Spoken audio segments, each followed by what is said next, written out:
evening everyone. Nabusog. Uwi na naman tayo sa sa bahay.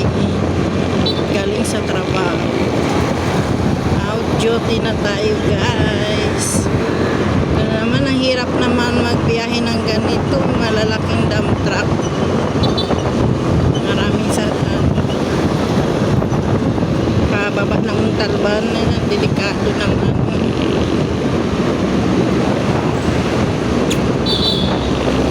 Kailangan matapang ka sa kalsada talaga.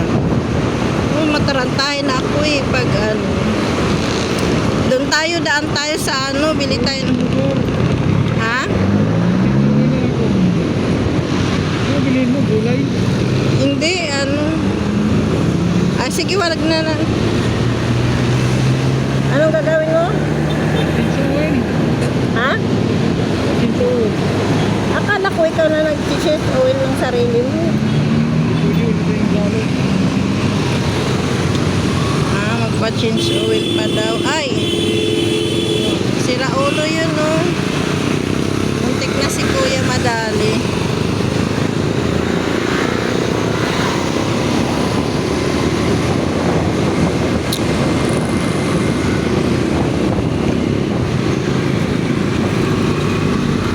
Diba ang hirap? Araw-araw tayo ganyan, no? Ingat po. Tricycle. Ano ba yan? Alam mo, tricycle eh.